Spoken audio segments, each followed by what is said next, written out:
If you're interested in converting your social followers to SMS subscribers and hitting up to a plus 50% opt-in rate using automation, then this episode is for you. Today, I'm interviewing Jesse Clemmens. Now, Jesse is the New York-based co-founder of High Tide, an SMS list growth platform for Shopify brands. And before High Tide, Jesse scaled teams at two industry-transforming MarTech startups with $800 million cumulative exits. And given his success with his previous startups, I would hope that piques your interest in his latest creation, High Tide, which I'll be talking to you about today. This is the easy button for SMS marketing and building high-converting customer lists and adding more dollars to your business. So let's get into it right now. All right, Jesse, man, welcome to the Partner Up Profits podcast. I'm excited for you to be here today, so welcome. Thank you. Really appreciate the opportunity to come on. You've got a lot of interesting stats. Well, what's something interesting about you that not many people might know? Ooh, let's see. I grew up in a TV-free household until I went to college. My parents were not fans of TV. I caught up on all the movies and the shows in college, and I decided to make my career in advertising and media. So I took a real U-turn, but most people don't know I grew up with no TV in my house, and here I am selling ads on the internet. What was like the first show that you started to watch when you discovered TV for the first time? Oh my God. The first show, let's see. Well, it wasn't a show, but a movie we watched on repeat. So I'm dating myself a little bit. This is 2006 or so. I'm at college. On repeat at every dorm room is Anchorman with all the quotes and, seeing it 50 times. And that was the kind of environment for media at the time. But I also remember one of my first favorite, web publishers, websites. Remember Break.com, which I'm not sure if Break is still around, but they were kind of like the prank website at the time. And as a freshman in college, the high-speed dorm room access, internet access, watching prank videos and skits and stuff, it was like, wow, this is cool. This is the new SNL. And, fell in love with the internet. Dude, yeah, Anchorman was one of my favorites. What was the other one? Old School? I don't know, yes. It was all the same era of those movies. Yep. I mean, yeah, I remember dial-up internet, but I didn't have a cell phone until I was like 25 years old. Like literally didn't have it. Didn't need it, didn't see it before, and then I got it, and I was like, oh, what's this thing going to do? And then things changed. And now cell phones run our lives, and they're our bosses. As we will discover, there's some big powers with the cell phone we'll get into in this, but you mentioned some education, but like when you were little, without a TV and everything, what did you really want to be when you grew up? Oh, man. For most of my childhood, probably until I was, I don't know, 10 or 15, I wanted to be a vet. I wanted to, work with animals. And now as an adult, I have a 80-pound German Shepherd, and she's an extra full-time job. So it's no longer my career aspiration of choice, but loved animals. And that was what I was interested in growing up. Awesome. Did you have animals growing up? I did. I had a lot of animals. We lived, actually, the house that my parents are still in, not really quite a rural area, but far enough outside of town that they had a couple acres. And we had chickens, we had a horse, we had a couple horses at one point, and tons of stuff to do outside and lots of chores, which maybe is, now that I'm thinking about it, the reason that we were TV free. There was enough stuff to do. But yeah, that was the environment growing up. That's awesome. I didn't realize that. And so I had a pet hotel and a bunch of horses and animals and things like that. And I actually have the reverse effect. Like I don't want pets now. I have like a committee. And they're expensive and they're finicky and they get hurt a lot, right? Like there's a lot of things. They're almost worse than a kid in a way because like they just remain at the same intellect. They never grow up. It's true. It's true. The kids can be challenging too. So I moved on to kids now, and I just don't want to compound the effect. Yeah. But wait, let's not let this slide by. What is a pet hotel?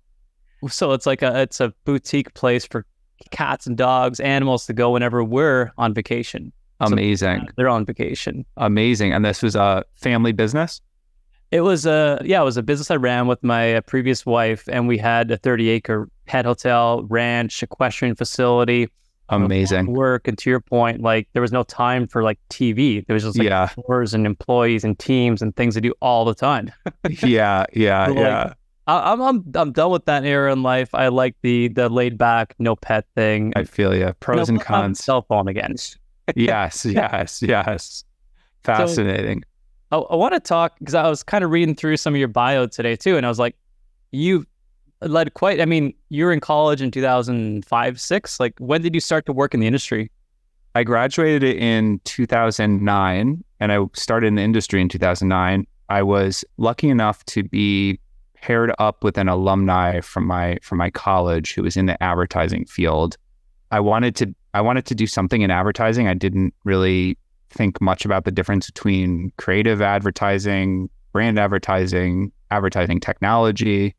And I happened to meet someone who is very generous with his time and, kind of showed me the ropes for a couple of days at his job at what was then owned by AOL.com, back when they were still a powerhouse, maybe towards the like waning ends of the AOL empire. This is like after the, free CD in the mail type era, but when they still, this is like after that. They had a company called advertising.com, which I think might be still around as a standalone entity. And I learned about ad impressions and some of the basics of display advertising, which was, super important at the time, but was becoming increasingly important for traditional news publishers, especially as they moved to the era of like internet first. And got my toes wet with ad tech and kind of never looked back. I've always loved understanding how everything works under the hood, and particularly from a kind of marketing infrastructure point of view. Were you a fan of like infomercials from back in the day, like all the catchy jingles and everything like that? It's really funny you asked that. I spent my day maybe like 2 weeks ago YouTube searching for some of the memorable kids TV ads that I would see when I was like over at a friend's house or at my grandma's house or whatever. And maybe they were even more impactful because I didn't have a TV at home. But there was one in particular that there was like this kid's toy that was like a zip line toy that you could, operate as a kid and like shoot this, crazy little vehicle across this string and pick up these basically like these little balls. And it was like, there's really no point to this device except it was really fun. And it had the best ad of all time where you were like a general in charge of this crazy special operations, combination between an airplane and a submarine. And it makes no sense. And it made no sense when I found it on YouTube, but boy, did it bring back memories. That's awesome. I don't remember that. So you got to send it to me. I will. I'll send you a link. Yeah, I'm a big fan of that. And I think it'd be cool if they ran a marketing campaign that like brought back mimicking ads that, but you actually insert your own product into it, but make it into like the ad somebody would remember from back in that era. Yeah, for sure. Also, if, for anyone that's listening, that's a fan of this stuff, there's a great episode of the podcast Planet Money that is all about the 90s era of radio ads and a bunch of classics on there. And one which they cover extensively is the original Got Milk campaigns. And they touch on the milk mustache thing. But before that, there was a famous ad that had to do with like, someone trying to answer a call-in show prize that was like an expert in history. Anyway, I don't remember the details, but that's a great episode. Check it out if you love advertising and advertising history.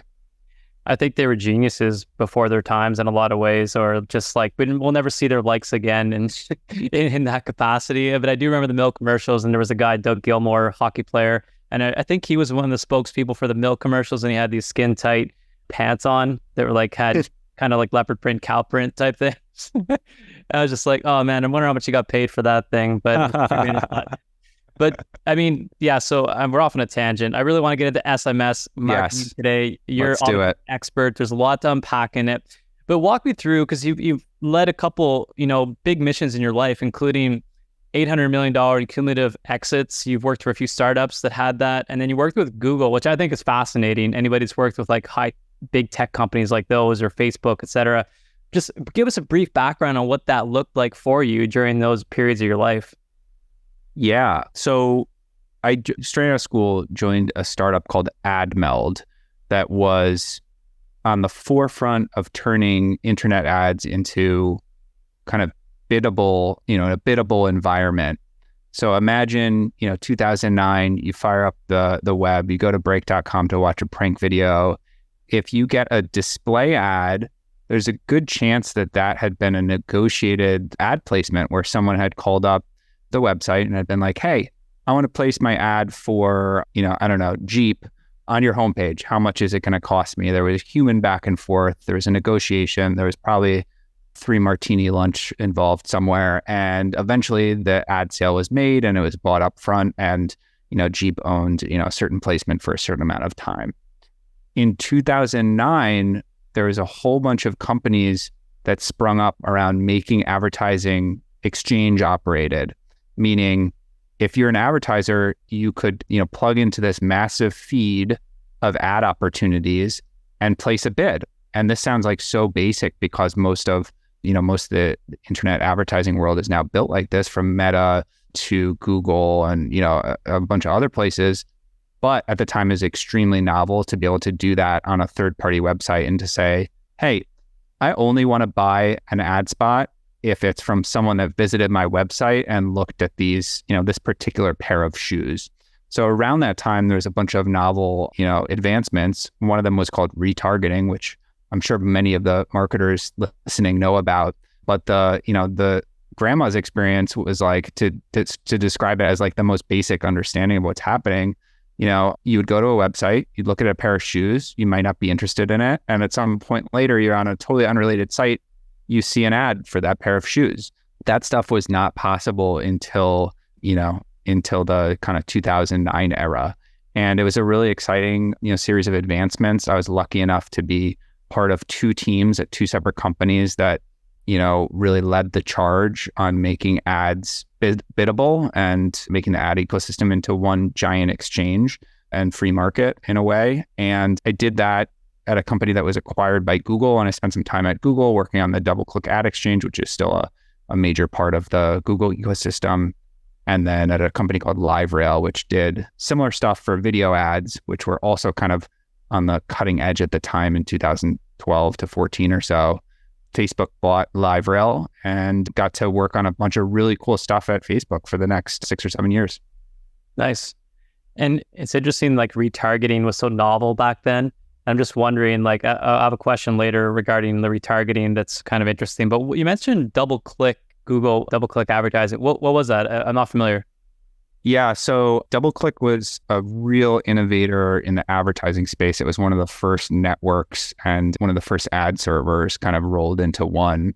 It was bought by Google early on, and it became the kind of undercarriage of the Google ad ecosystem. So as the Google, ad opportunity became more than just search ads and actually turned into display ads, DoubleClick was a huge part of that, that shift that enabled advertisers to say like, hey, I want to buy people that are searching for, for my sneakers on Google. And then I also want to serve a display ad to them around the web. And Google made that possible in a way that was really innovative at the time and gave them a head start that actually, still contributes in a big way to their business today. Interesting. Now I get it. Thanks for kind of going through it. But I don't know, it's so, there's like nostalgia thinking back to those days of 2009. That's kind of where I got my start too, like 2008, 2009. And all of this was brand new to me. It was like the wild, wild west with regards to like some things weren't even getting, like, through some of the networks. And totally. There were so many things going on. It was the wild, wild west. And it's moving so much quicker these days, especially obviously with AI and everything coming out. But I want to hear your take on a question that I always like to ask people is, where do you see businesses leaving money on the table? Like, where would be an instant low-hanging fruit that you'd walk into a business, do an audit, and be like, okay, here's how we're going to improve cash flow in this one area that you guys aren't even paying attention to? So one of the things, like, I'll answer with stuff that I'm, personally knowledgeable about and passionate about, which kind of comes out of my ad career, is there is an extreme level of dependence today for most brands. I'll narrow it down into brands in particular. most brands, although this could apply to like, other things outside of brands, most brands are overly reliant on advertising and are at a real strategic disadvantage when it comes to ownership of their data. This isn't a new story, but it's kind of like an increasingly important one as Google with their DoubleClick asset and Meta with Instagram and their incredible ads platform, and now Amazon and TikTok have become really the dominant forces in advertising.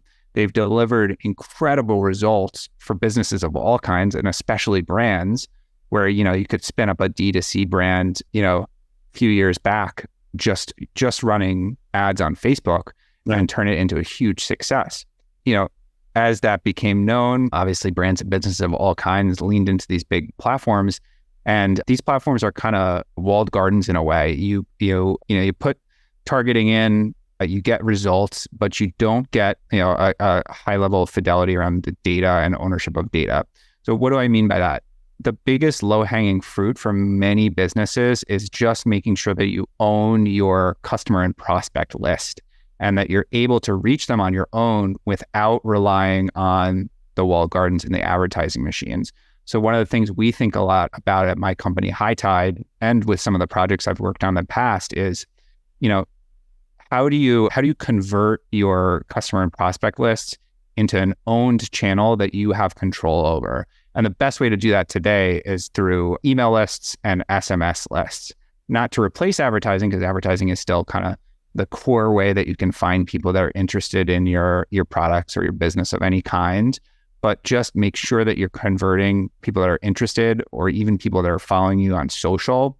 Any opportunity you get, let's make sure we get their email, get their phone number, and their consent to reach out to them directly, so you can control your own destiny and almost certainly drive better outcomes than if you're just relying on advertising alone.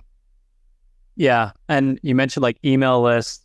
I know that for like many companies, email is where the money's at. Like, if you're not running lists, if you're not segmenting and just nurturing those lists. But I think to your point, you're not really owning the third party list. Like, for example, Instagram, like you're advertising through your profile, and maybe you're using influencers to advertise as well, but you're dependent on the platform. You're not extracting the info. You're not actually creating customers. Maybe you have a customer list, but as far as a leads list for retargeting and all these other options you have, if you're to acquire those leads, you have a lot more options, and you can build separate lists and build upon those. So I want to, because I don't really understand SMS marketing as much as I'd like to. Again, I'm kind of a late adopter, getting a cell phone when I was like 25.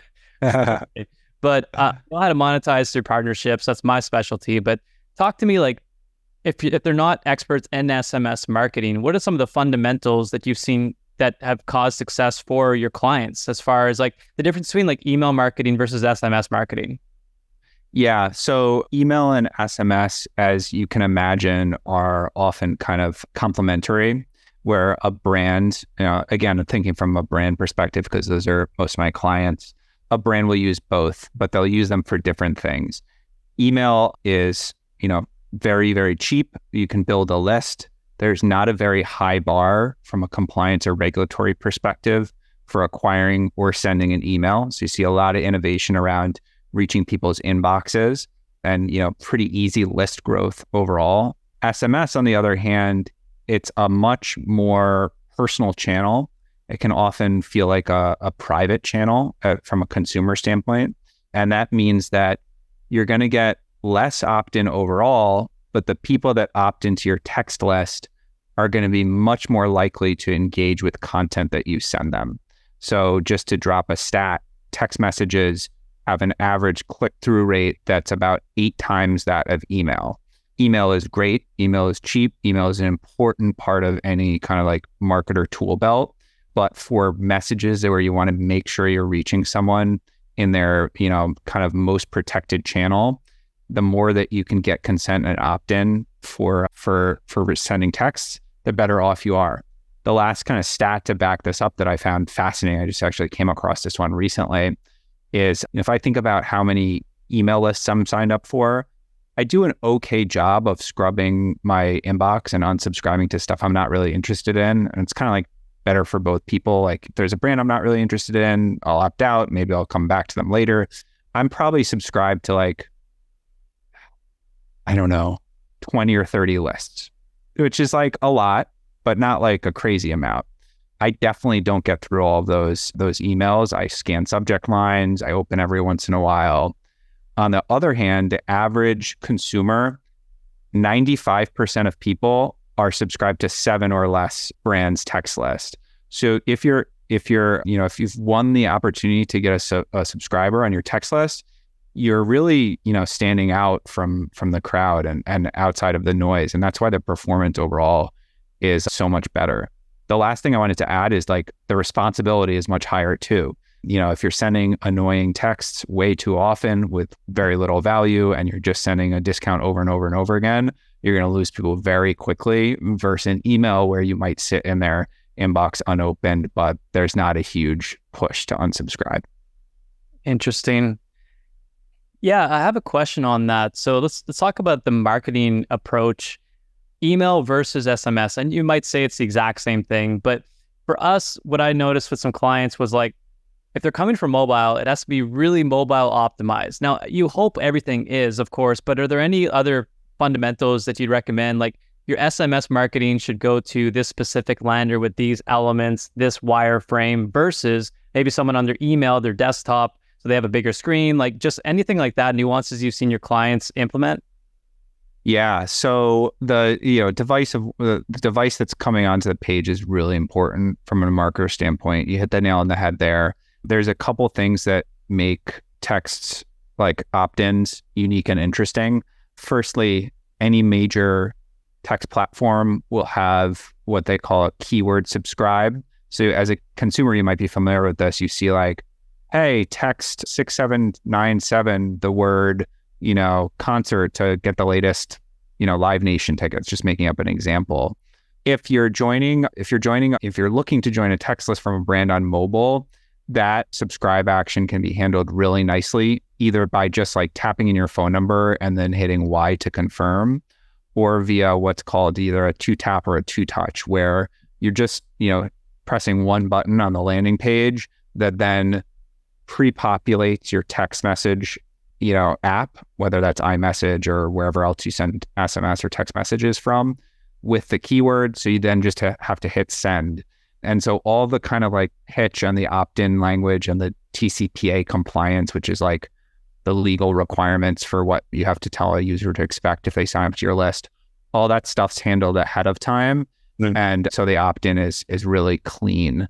But on the other hand, you do have to meet some really high bars when you're asking people to opt into your list, more so than email. So you have to make sure that they explicitly understand that they're signing up for your marketing list, that they should expect, X number of texts per month and, supply privacy language, terms of service, a bunch of stuff. So that has to be handled delicately. And it all adds up to that, getting a text opt-in or SMS opt-in is extremely valuable. The bar is high, both from a consumer, perspective. I only want things I really care about in my text list. And also the regulatory side, it's really important that you hit the right checklist of concerns. Otherwise you can get fined pretty dramatically and actually penalized and pay financial penalties. And that's more true than ever before. I mean, the amount of compliance scrutiny happening these days, it's getting like, especially, well, we work with supplements primarily, and you can imagine that there's a lot of scrutiny on that in itself. But in general, yeah, like, having your T's crossed, your I's dotted, very important. So important.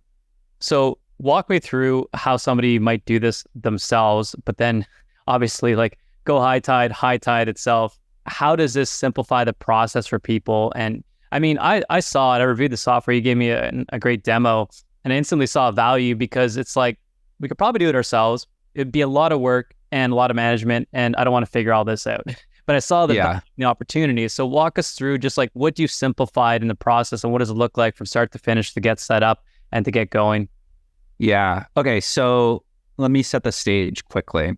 So the way that most brands are building their text list are through on-site pop-ups. So you, as a consumer, are familiar with this. You hit a page, you're browsing around, you either click X, or maybe you put in your email, maybe you put in your phone number. Often these offers are discount oriented. So if you're shopping and you're like, well, yeah, I want 10% off. Let me throw my email address in there and get the code. Or, I'd be happy to get text messages from this brand that I've been checking out for a long time. Let's see if I can get a discount. The percent of opt-ins that come from this pop-up, typically at the end of the intent funnel or journey is really, really high. But also that, the act of acquiring with a discount is very expensive. If you think about it from a margin perspective, you're giving 10% on purchase, that can really, really add up. And, even more so if you have a small margin. Our company is built around the premise that there are other ways you should grow your list in addition to pop-ups, and that the, first and foremost, the place that you should build your text list is from your engaged followers on social. And so what we've built at High Tide is a unique tool that allows you to move engaged followers, meaning people that have commented on posts or that are DMing you, into very short direct message automations that ask them to subscribe to your text list.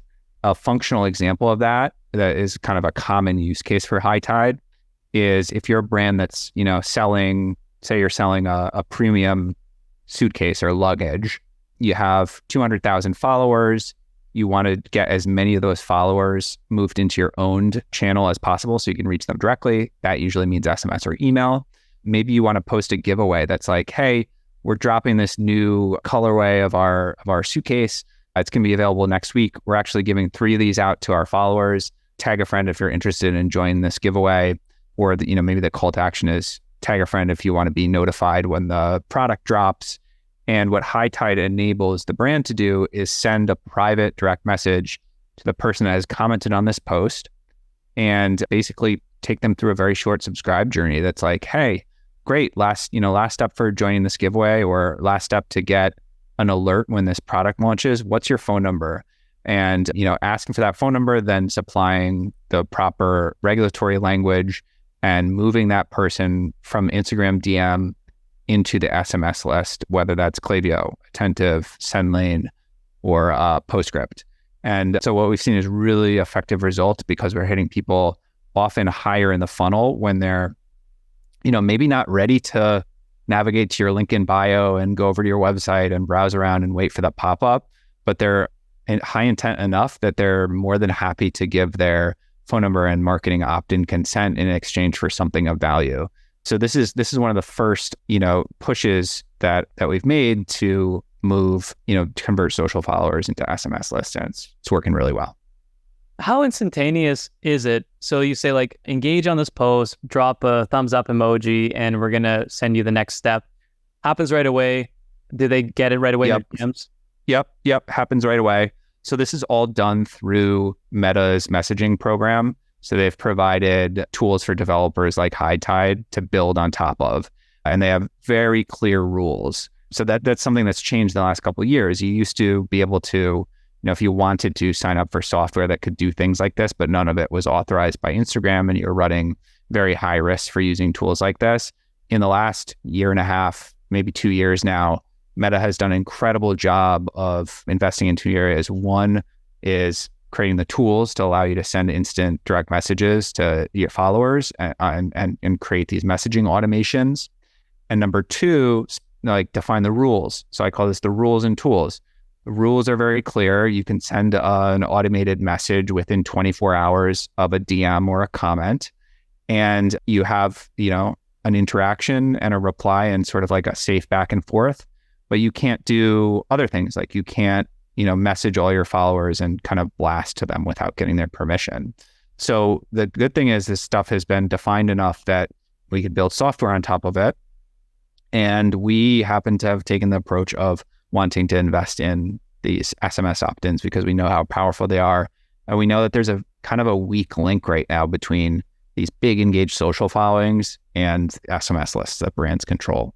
So yeah, that's the how it came to be story. Yeah, and you touched on the next question I was going to have was like compliancy. We've used some, API integrations that then get deprecated, and we're like, oh, we're stuck with this software now. But it sounds like you guys have the rules and tools in place. But the reason why I brought up the instantaneous DMs is like, if I go to a site and I put in my email and I'm going to self-browse the site, I may or may not go check my thing right away because I may not be ready to go purchase, right? So Yep. I lose that email. It's in the laundry list. Yeah.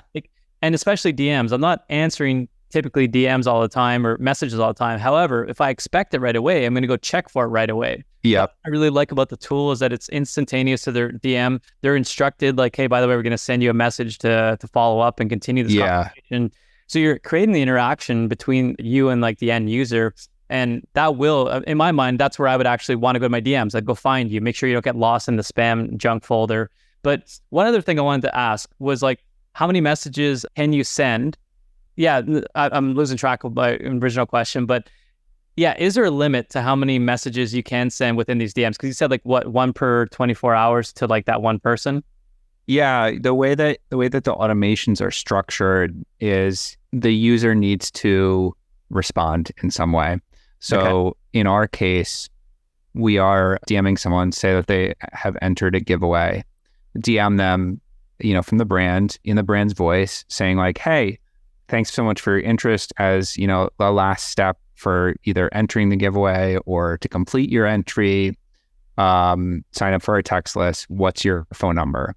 And so ending the first message as a question sets you up for a response. It's conversational. So it's like, pretty natural experience. Yeah. And then the user will reply with their phone number, and, more times than not. Usually the conversions are, on the low end, it's like in the 50s. On the high end, it's 90 plus that end up on the text list. And that's, pretty astounding conversion rate. And, we keep it short. Someone chops in their phone number. Okay, they've gotten the consent language that they need, and then they can complete the subscribe, and they end up getting the end kind of like subscriber message from the brand that says like, hey, cool, here's your, discount code, or like, hey, great, we got you down for that drop alert. And that then comes through text message. And so, yeah, it's a clean experience. I love the way that the rules have been written by the Meta messaging team, and it's a really effective business tool.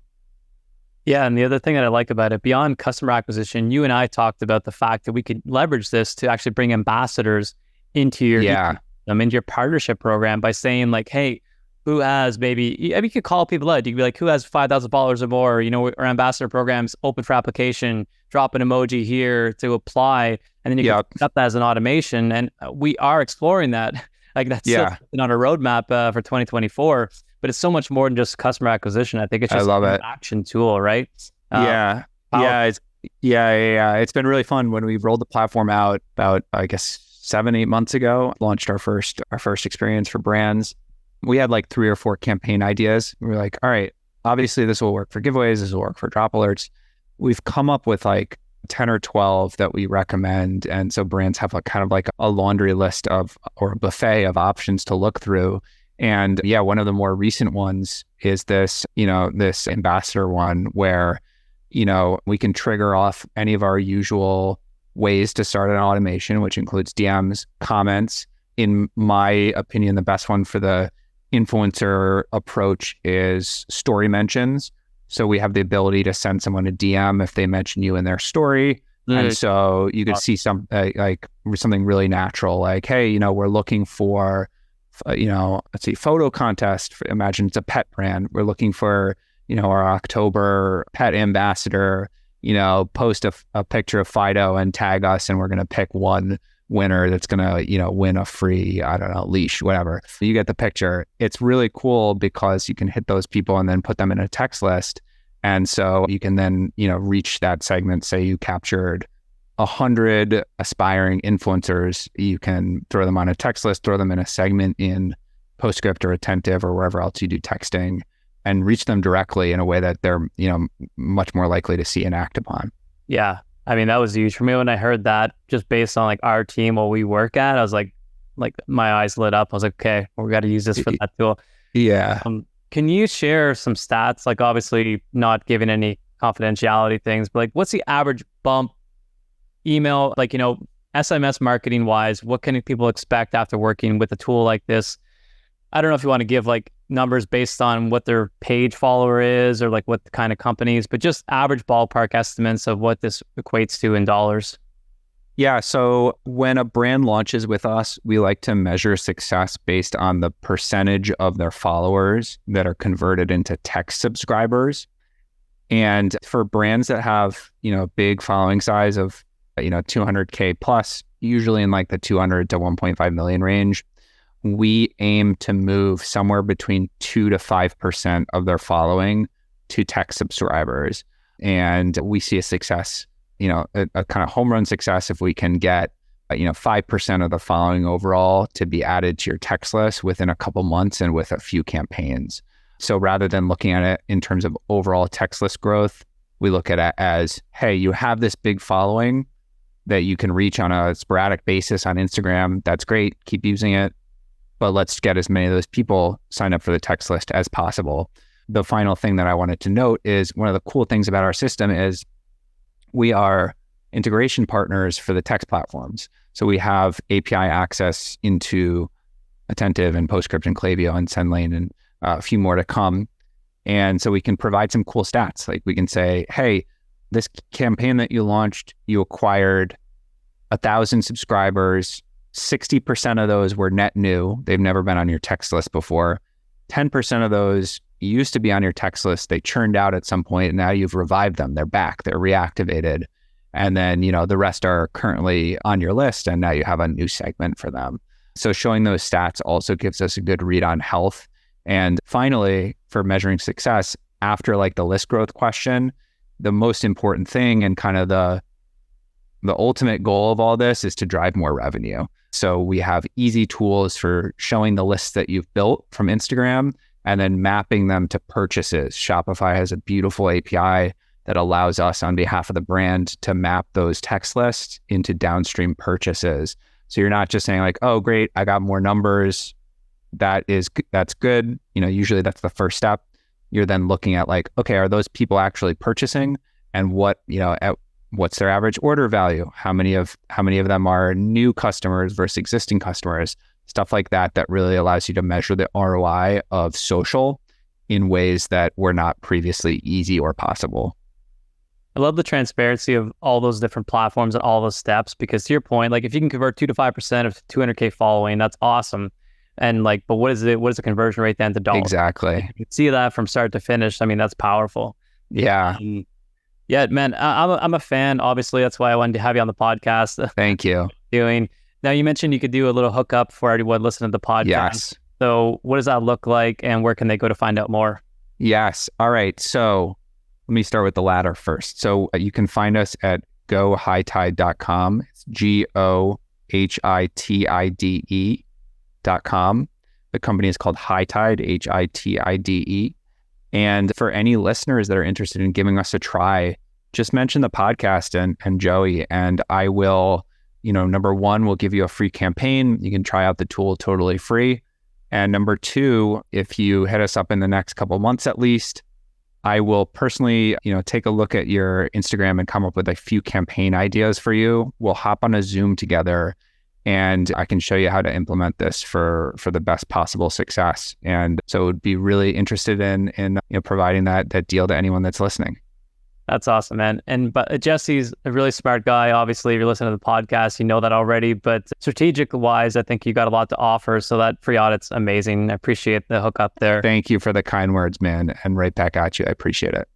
So we've ended the more formal part of the interview. Now we do a little bit of a personal, informal part. So the first question I have is, what's a partner up profits power move that you've implemented? Now, this can be a connection strategy, a business move that's got your foot in the door, got the email answer, just something unique that got you noticed. Oh man, I'm going to go with one that may or may not be obvious. I live in New York. I'm lucky enough to be here in, a city that sees a ton of, startup activity. In particular, we have a really strong Shopify ecosystem, which is my personal kind of like niche of the world.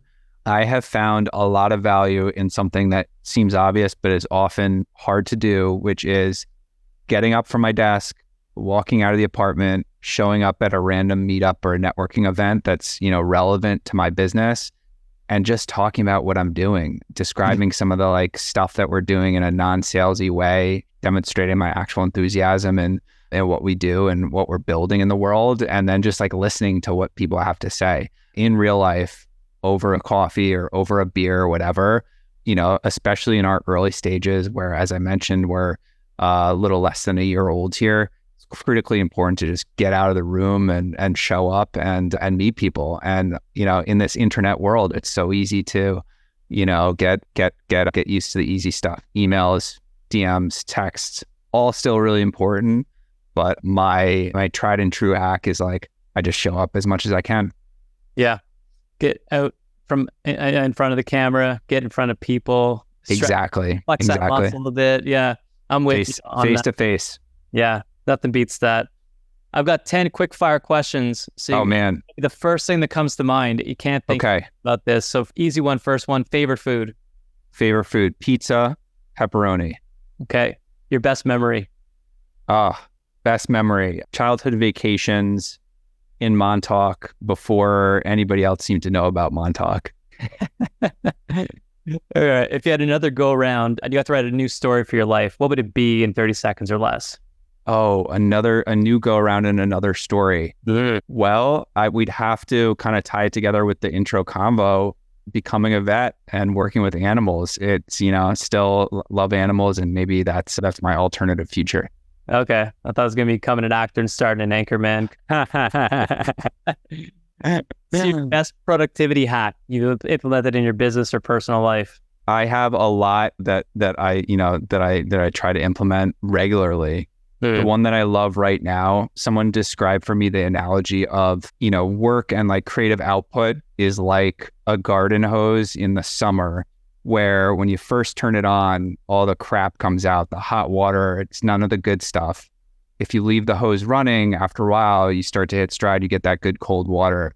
There's a good at least 20 to 30 minutes of working on any particular project where it's painful, it sucks. I'm like, I don't want to be doing this. I want to be browsing LinkedIn feed, like doing something else, whatever. Got to push through that till the cold water comes out, and then you're kind of golden and you can, keep going through your tasks and do your important task of the day. So that like push through thing is really important to me right now. Interesting. I've never heard that, the way of looking at it, but I've experienced it. So I'm going to take that as inspiration. Now, this is a trick question. No, most of the people I talk to don't want to retire in the traditional sense, but what are you doing in your later years? What do you see yourself? What do you want to build towards in those like golden years? Oh man. Well, from a professional standpoint, I would love to be in a business that has some sort of like real world output, whether that's like a hospitality thing, a cafe, a restaurant, something where I can like show up and there's like tangible stuff to do, and is getting away from the screen. Really? Would love to do something in the real world at some point. The second thing would be, I love building stuff. My dad is a builder. He's in the construction and restoration business, so I grew up around tools, and I would love to like build something cool one day. Maybe like a badass treehouse, or like a cool Airbnb on the side of a cliff. I don't know. I haven't come up with all the ideas yet, but that would be really fun. I love that you said the real world too. Like this world isn't real to us. Oh man. But I've always wanted to build a house. I'm going to throw that out there. I don't think I'll ever get to do it, but I always want to build my own house. Like, just everything, me, maybe some contractors to help, but like, love it. The dream I share with you. 20 years from now, hit me up. Maybe we'll have Jesse Construction Co. and we can make it happen. Yeah, man. Have some casas somewhere across here or something. I'm looking at properties. What book changed your life? What book changed my life? Good question. I see a pile behind you. So there's a pile behind me. Yeah. Let me not cheat. Let's see.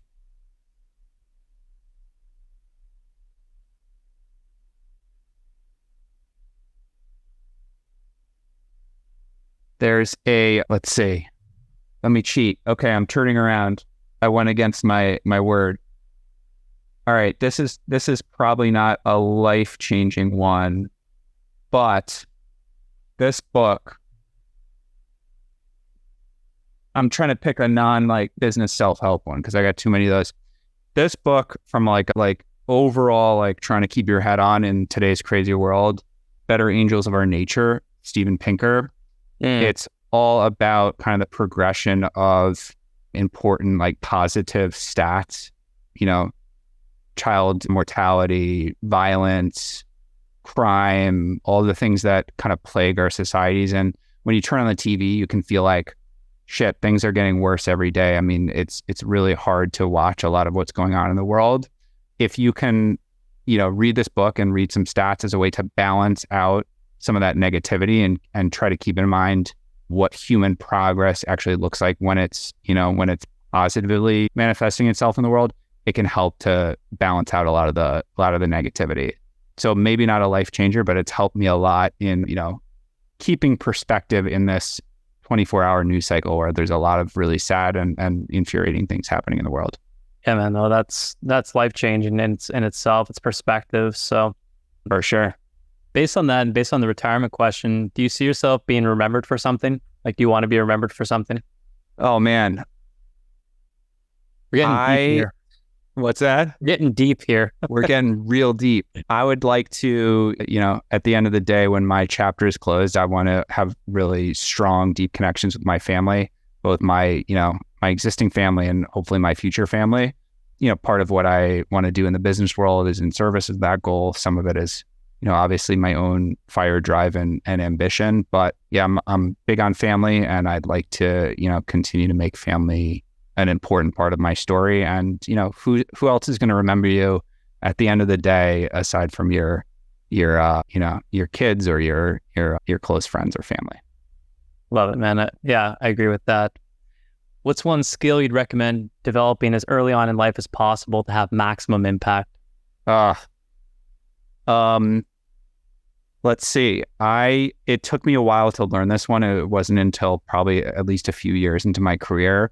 Being comfortable with being rejected frequently. It sucks so much, and it's so against human, your instincts, especially if you care a lot about what people think about you. But being able to go out and ask for things or pitch people things without feeling overly tied to the outcome. Like, if you're going to ask for something, say you're going to pitch a customer, for example, obviously it's important. Obviously you want the outcome to be yes, but to be able to do that on a repeated basis while getting a lot of no's and being okay with that. And also at the same time, this is the key part, figuring out why you got that no, filing it away as, kind of positive loop because you can make a change or make an improvement. That's huge. So like on the outside, it looks like being okay with rejection. At a slightly deeper level, it's both being okay with it and then taking something to learn from it. And just know that if you want to be successful, you're going to have, more times than not, people saying no, not wanting to move forward with your idea, quitting your company, or worse. And this stuff happens when you try to build a business and interact with hundreds of people. There's just going to be a lot of no's, but they'll get you closer to that yes. So that's a huge one for me. Yeah, that's probably one of the most creative answers I got on that question so far. And like objectively analyzing what happened without taking it at heart, like personally holding that. It's tough. I mean, I know you care a lot about your craft. I care a lot about my craft and what I do. Like, it's tough, to throw something out there, but if you don't, you're never going to make any progress. And if you can learn that early in life, like the older I get, the less I care in a lot of ways. Like just care. I mean, everyone does care. You're lying to yourself. You don't care what people think. But I think just like, if I could teach my kid that at like 10 years old or even earlier, I mean, man, he'd be much more set in life than I was because I didn't learn that till much later. Well said. Okay, we're meeting up in New York in a year from today. What are you working on that we're celebrating the accomplishment of you getting that done? Oh man, so we're meeting up a year from now. We will have built a in-person office for High Tide where we have a bunch of people that are super passionate about helping brands and Shopify brands succeed. And we will have expanded from being focused solely on SMS to now having a platform that helps brands collect zero-party data and marketing opt-ins of all kinds. And we're going to have a really exciting business being built here. All right, man. We set the intention today. Let's do it. I'm going to hit you up in a year from now. Here's your official invite. I can't give you the address yet, but here's to hoping it happens. TBD. I'm sure it will. What's one last question? What's one bucket list item that you want to do or just a new chapter that you still want to write in your life? Oh, man. Well, this one's not too exciting, but I would like to at some point get caught up on all the reading that I want to do. You saw the books behind me. I love and I hate my phone. I love and I hate my email. It's a necessary evil, and it's a really effective way to build a business on all these, these devices. But I also know that it's really important to unplug. So I'm going to take, at some point in the future, take like at least a couple weeks to just like read and absorb a whole bunch of ideas that I've been interested in that I haven't been able to dig deep into, and kind of broaden my mind from the day to day. So that's something I'm really excited for. It's maybe not exciting enough to hit the bucket list criteria of, I don't know, climbing Everest. But right now where I'm at with this startup, that is a great place to aspire to. And yeah, that's my answer. That's okay. There's no right or wrong here. It's just what's on the horizon. So yeah, either way, and I like it too, man. I'd love to have a reading week or just something where I'm just completely going all in on my book collection that I want to get to and learn. There's just no time these days. But yeah, it's a luxury. Yeah. Jesse, great having you on the podcast. Everyone listening, check out gohightide.com. Get the hookup while Jesse's still available and giving the hookup. Get a free audit, get a free demo, and everything else that you guys are going to get from this. As well as I'm looking forward to next year with all the new integrations you guys are making. That sounded really cool, and I'd love to have a whole other podcast episode on that when that happens. Let's do it. Huge fan of the pod. Thank you for all the knowledge you drop on a consistent basis, and thank you for a fun chat. I really appreciate it. Okay. Thanks, Jesse. Thanks, everyone, for listening. We'll catch you on the next one. Take care.